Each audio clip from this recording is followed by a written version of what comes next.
Alright, 10 weeks out, I think it's just appropriate that we do a comparison video. On the left, you will see me, 16 weeks out, at 166 pounds. A little blubbery, a little fluffy. And today, well, at the time of recording of this video, is the 10 weeks out progress, which is on the right. I am 159.6 pounds. You're gonna notice some more striations. The tire around my belly is now gone. The serratus, the striations, the shoulder definition, the biceps, they're all starting to come in. I'm definitely feeling leaner. I'm happy with this progress. That's 166 pounds to 159.6. That's around 6-7 pound fat loss. And well, we've only just begun.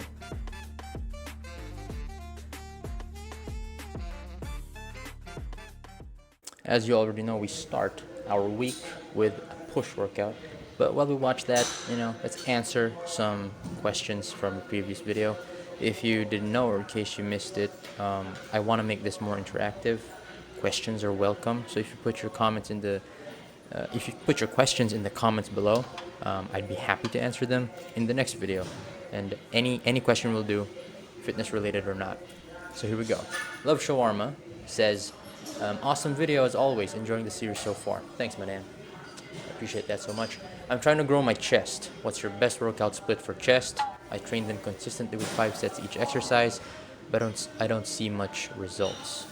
Awesome question, my man. I struggle with chest too, so I can relate to this so much. I used to think that I had to do so much volume for the chest, which is not the case at all. So the best workout split is a program where you can train the chest at least twice per week, and you should be able to recover 48 to 72 hours in between each chest workout. If I'm gonna program it, I'm gonna put all my heaviest lifts or the main compound lifts, core movements at the beginning of the lift, and as I move towards the end, I'm moving more towards the isolation and tricep exercises. But in truth, there is no best workout split or most optimal way to grow chest for everybody that works for everybody. You're gonna have to experiment with yours. Personally, I'm growing my chest now with incline dumbbell press, hammer strength chest press, and cable fly. The pec deck fly hurts my elbow or just my bicep tendon a little bit, so I don't do that. So I just substitute with cable flies and I go hard on those. I think my main point here is not the workout split or exercise you're doing. How you're doing the exercise is just as important as the what exercise you're doing, if not more. What I mean by that is it all lies in the execution. You should always do the full range of motion, get that full stretch, determine your true performance on that lift, be true to your rep scheme, and squeeze as hard as you can. As long as there's intensity in your sets, you will grow your chest no matter what exercise you do. Maybe as a final tidbit, well, you might already know this. Well, you gotta eat, man. You gotta eat plenty of protein, get plenty of rest. And how you know you're not recovering with your chest workout, and how you know you're not growing your chest is when you get into your next session, you feel weaker and you can't press as much weight. So that's one benchmark. Make sure you recover and eat as much as possible. I just got back from a super solid push workout. I'm gonna show you my post-workout meal, which is right now it's bananas. That's 120 grams of bananas. A serving of this sensational strawberry yogurt. Right. And 35 grams of dates. Dates are super high carb, really good for post-workout and pre-workout as well. I actually had something similar to this pre-workout, so I can attest to that. And we just mix it up. Yeah, like a huge mush. And that's what it's looking like.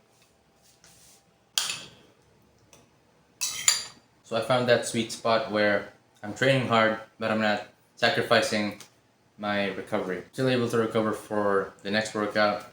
I'm maintaining my strength, keeping the muscle, and still doing manageable cardio and keeping my carbs high. So this is what my diet's looking like today. Actually, I'm eating 3,500 calories today. I took a 2-day refeed, which started on Sunday last week. So it's for the past 2 days I've been eating 3,500 calories just to get the carbs up, to like restart the metabolism. I find that my body has a hard time doing refeeds.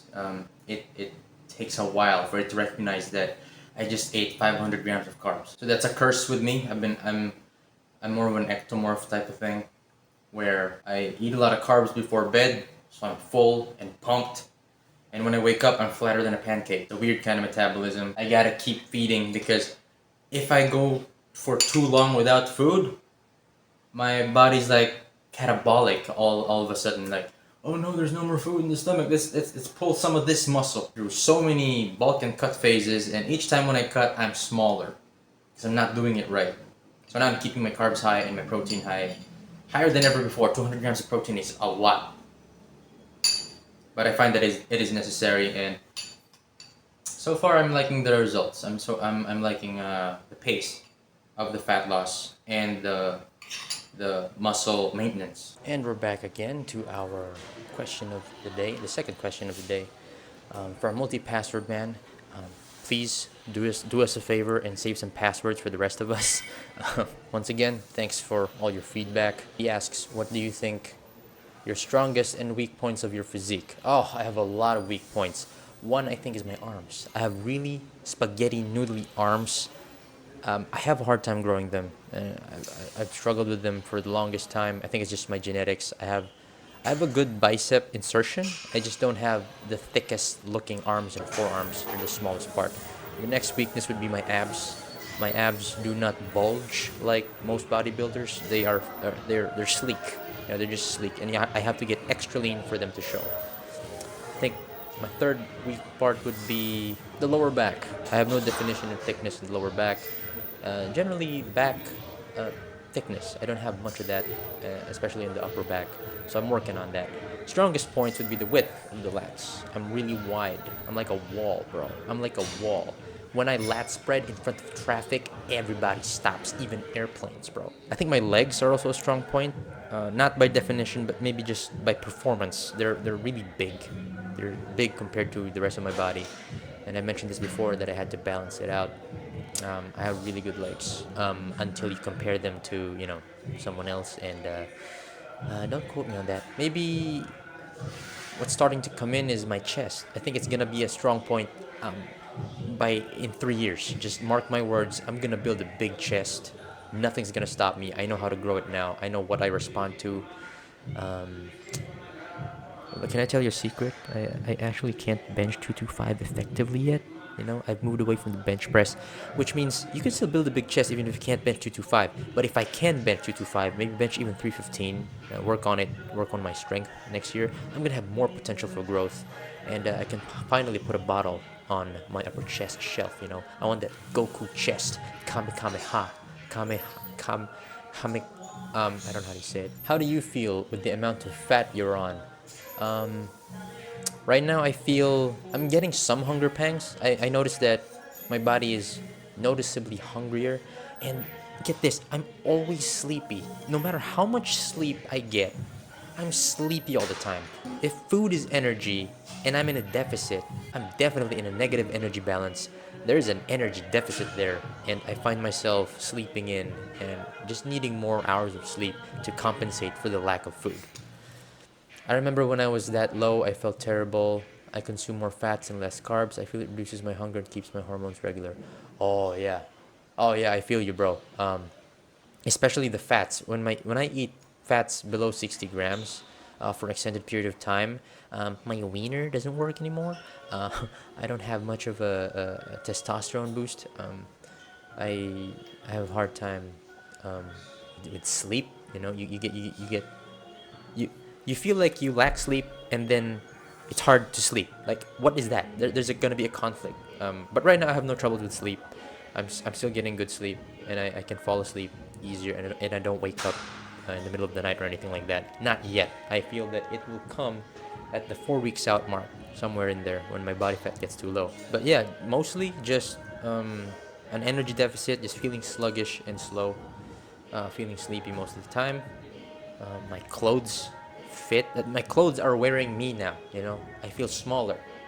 I'm not wearing my clothes. My clothes are wearing me. And also the hunger. 10 weeks out, I don't really feel much of the side effects yet. I don't feel so tired or exhausted to the point of just, you know, just imploding. I'm still at a body fat level where I can manage it. It's still manageable. Yeah. I fear for the coming weeks when my body fat level gets too low. I'm gonna keep you updated on that one. It's not gonna be pretty, but hey, this is prep, and a man's gotta do what a man's gotta do. You know what I'm saying? You know what I'm saying? I was going for Italian there, but never mind.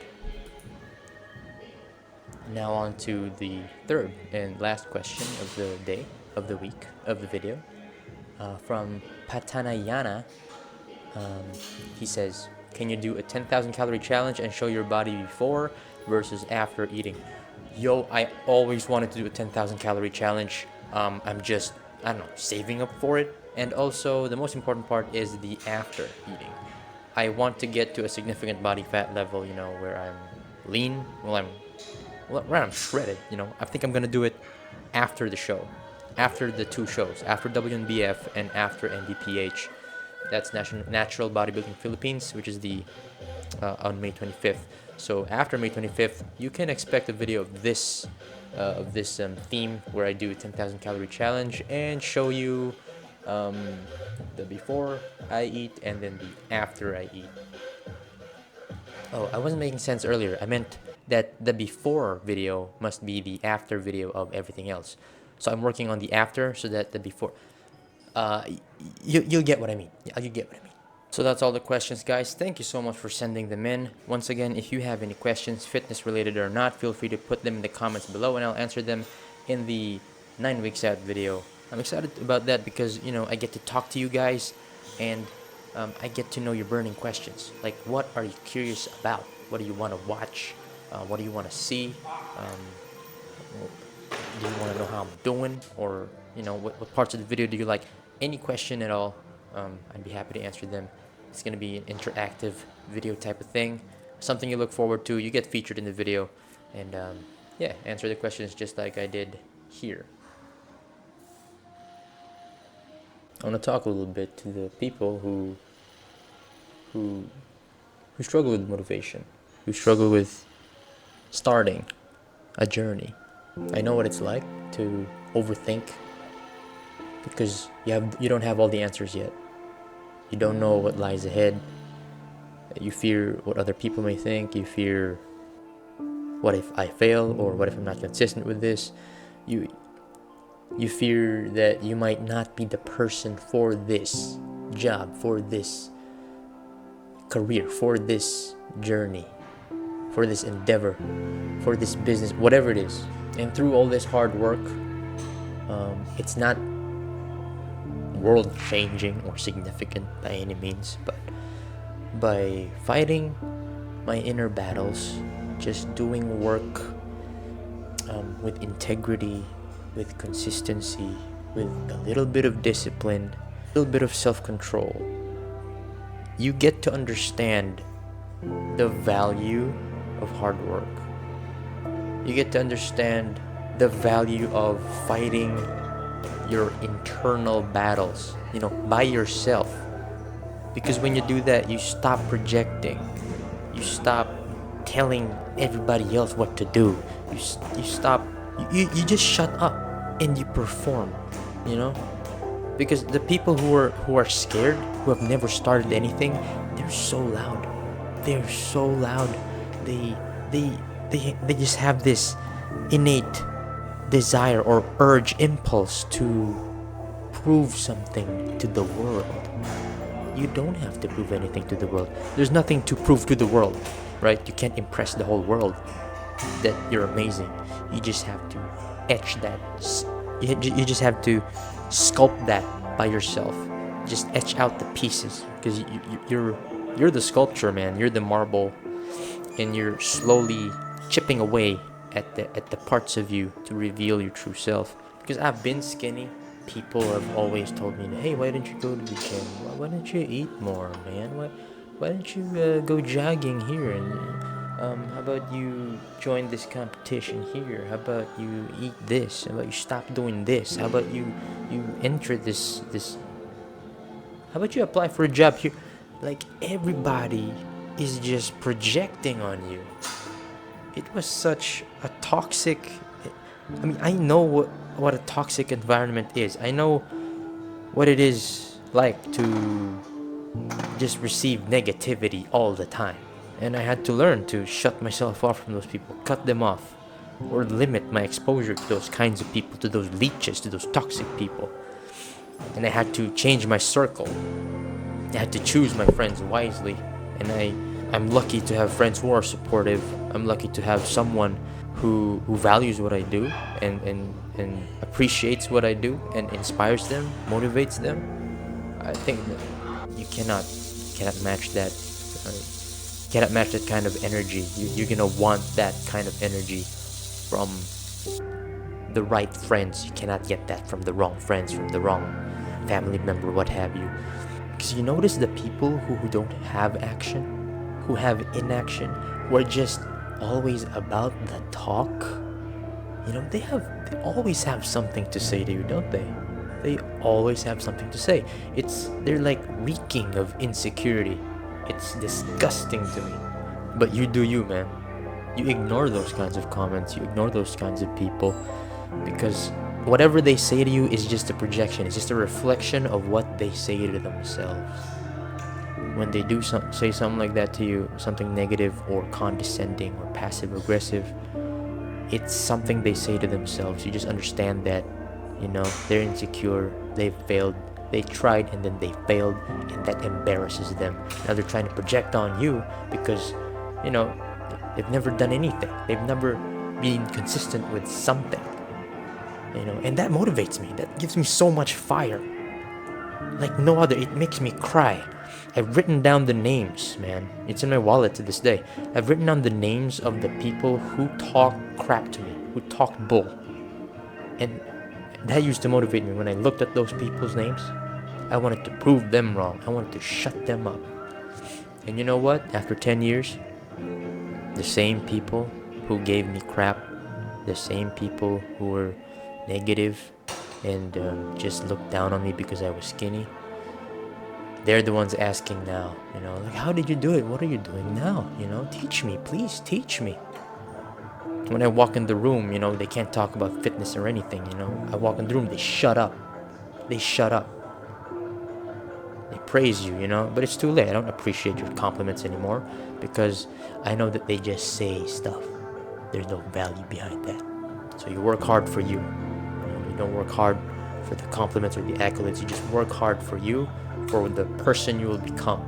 And now I realize, you know, this is really cringe because I'm not a fitness influencer of any sort. I'm not the biggest YouTuber. I'm not even a motivational speaker, but I'm saying these things. I don't know. It might help somebody out there. All right. So give it a like if you like the video. If you don't like the video, don't like it because it doesn't help me. That means you're just liking the video for me. I need some kind of honest feedback so that I know what content to put out there. All right. Peace out.